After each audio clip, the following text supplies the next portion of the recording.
नमस्कार। मेरा नाम डॉक्टर निशांत शेखर है और अभी हम university of Allahabad department on Hindi के प्रांगण में हैं और हमारे सामने हैं डॉक्टर विनम्र सेन सिंह सर।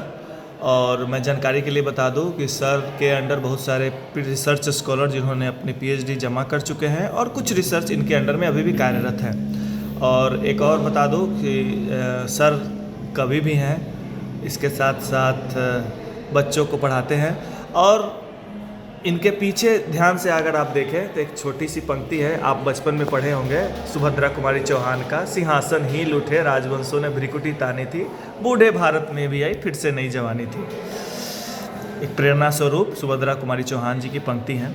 आइए हम सर से ये जानना चाहेंगे कि हिंदी डिपार्टमेंट में रिसर्च की क्या संभावनाएं हैं और इसमें जॉब अपॉर्चुनिटी क्या क्या है।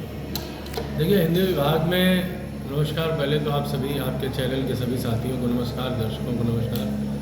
मैं ये बताना चाहूँगा कि हिंदी विभाग में बहुत अपॉर्चुनिटी है, शोध की संभावनाएं बहुत हैं और रोजगार के बहुत संभावनाएं। केवल अध्यापन ही नहीं है, अभी तो आप देखिए अनुवादक के रूप में, आप देखिए राजभाषा अधिकारी के रूप में, आप देखिए पुस्तकों के प्रकाशकों के पास प्रकाशन अधिकारी के रूप में, आप लाइब्रेरीज़ में देखिए लाइब्रेरियन के रूप में, आप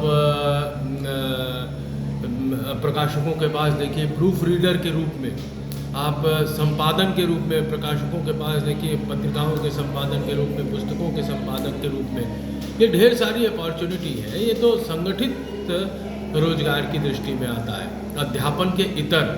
इसके अलावा असंगठित रोजगार कवि के रूप में, साहित्यकार के रूप में, लेखक। आप देखिए आज कुमार विश्वास हो या और बड़े कवि हो जो 30 लाख रुपए प्रतिदिन का कुमार विश्वास अपनी कविता पाठ का ले रहे हैं। महीने में अगर कवि सम्मेलन हो गया तो आप समझिए 3 करोड़ रुपया वो महीने का कमाई है उनकी। ये कौन सा रोजगार दूसरा हो, मतलब कौन सा और विषय आपको इतना रोजगार दे सकता है। इसलिए हिंदी के पास असीमित रोजगार की संभावना है। आवश्यकता है हमें दिल दिमाग खोलकर और भावात्मक लगाव रखना हिंदी से। जब तक आप भावनात्मक रूप से हिंदी से जुड़ेंगे नहीं, तब तक आपको रोजगार की समस्या केवल दिखाई देगी, उसकी चुनौतियां दिखाई देंगी, रोजगार के साधन आपको दिखाई नहीं पड़ेंगे। तो मैं ये कहना चाहता हूँ कि शोध हो, नए नए शोध के आयाम आप देखिए, आदिकाल से लेकर, जिसमें वीरगाथा काल जिसको हम कहते हैं, वो पृथ्वीराज रासों से लेकर आज की नई कवियों की कविताओं, कहानियों, उपन्यासों, संस्मरणों, रेखा चित्र तक इतना लंबा साहित्य, इतना भंडार है साहित्य का, इतने साहित्य के नए आयाम हैं, इतने साहित्य के नए परिदृश्य हैं कि उनको नए शोध करने के असीमित संभावनाएं हिंदी में आज भी उपस्थित हैं। और शोध करने की भी, और शोध के माध्यम से एक ज्ञान परंपरा को प्रकाशित करने की भी संभावनाएं हिंदी में सर्वाधिक मेरी समझ है। इसलिए मैं आज के विद्यार्थियों से कहना चाहता हूं कि केवल इंजीनियर बनना या केवल डॉक्टर बनना ही सपना नहीं होना चाहिए। केवल प्रशासनिक अधिकारी बनकर, आईएएस पीसीएस बनकर आप अपना पेट तो भर सकते हैं, लेकिन सामाजिक भूख, अपनी मानसिक भूख, अपने व्यक्तित्व को निर्मित करने की भूख अगर आपके भीतर हो तो आपको साहित्य पढ़ना चाहिए। और साहित्य में निश्चित तौर पर वह हिंदी साहित्य, चूँकि आपकी मातृभाषा का साहित्य है, इसलिए वह हिंदी साहित्य आपको निश्चित तौर पर आपके आत्मीयता से, आपको खुद के स्वत्व से, आपको आत्मबोध कराएगा। और जब तक आत्मबोध नहीं होगा तब तक विश्वबोध नहीं होगा, और जब तक विश्वबोध नहीं होगा तब तक आप अपने जीवन में कुछ भी हासिल करें। क्योंकि है एक बात कि आप जानते होंगे कि जीवन में सफल होना और सार्थक होना, दोनों दो बातें हैं। सफल आप हो सकते हैं, इंटरमीडिएट में आपने लक्ष्य रखा कि हम 99% नंबर पाएंगे, आप सफल हो गए।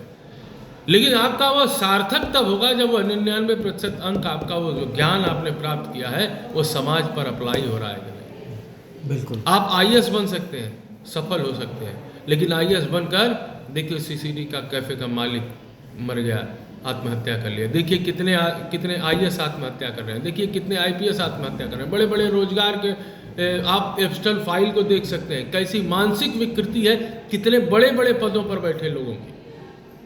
तो ये मानसिक विकार कैसे जाएगा? तब जाएगा जब हमारा जीवन सार्थक होगा। बिल्कुल। और जीवन की सार्थकता के लिए एकमात्र सहारा है साहित्य, और साहित्य का अध्ययन जो करता है उसका जीवन सार्थक होता है। सफलता के कहीं आगे की बात है सार्थकता।